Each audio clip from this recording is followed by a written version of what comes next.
স্বাধীনতা সার্বভৌমত্ব নিয়ে নতুন সংকট তৈরি হচ্ছে। সরকার ব্যর্থতার পরিচয় দিয়েছে। সরকারি কর্মকর্তা কর্মচারী সহ জনগণের মধ্যে একটা অস্বস্তি তৈরি হয়েছে। পদত্যাগের আহ্বান জানাচ্ছি। আজকে একটি নির্দিষ্ট বিষয় আমাদের এই সংবাদ সম্মেলন, ইতিমধ্যে আমাদের নেতৃবৃন্দ সেই বিষয়ে একটা ধারণা দিয়েছে। আমাদের একটা লিখিত বক্তব্য আমরা পাঠ করতে চাই।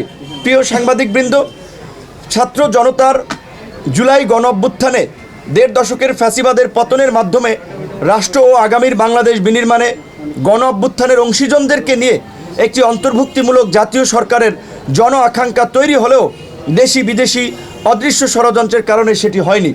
একটি নির্দিষ্ট বলয় কেন্দ্রিক সরকার গঠিত হয়েছে, যার ফলে গণ অভ্যুত্থানকে কেন্দ্র করে যে জাতীয় ঐক্য তৈরি হয়েছিল তাতে আজকে ফাটল ধরেছে, বিভাজন সৃষ্টি হয়েছে, যা এই মুহূর্তে জাতির জন্য কোনোভাবেই কাম্য ছিল না।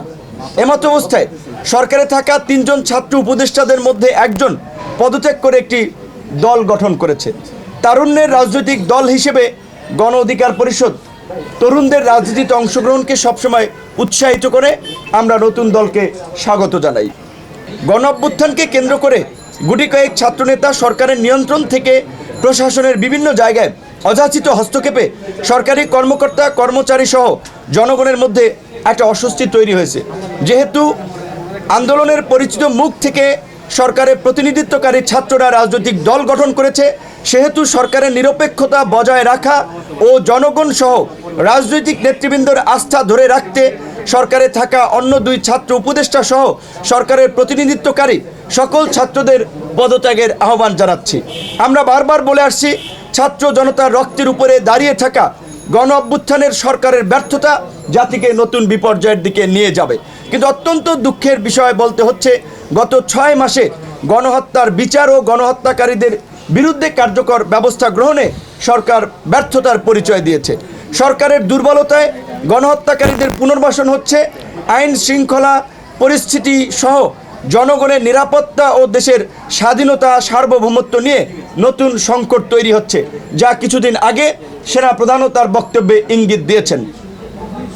গণ অভ্যুত্থান কেন্দ্রিক নতুন রাজনীতি ও নতুন বাংলাদেশ বিনির্মাণে যে জন আকাঙ্ক্ষা তৈরি হয়েছে তার বাস্তবায়নে রাষ্ট্র ও রাজনীতির সংস্কার জরুরি বলে আমরা মনে করছি।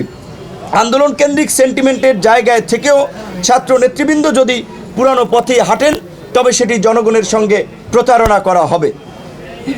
দুঃখজনক হলেও সত্য, গত 6 মাসে সেটি অবলোকন করা গেছে।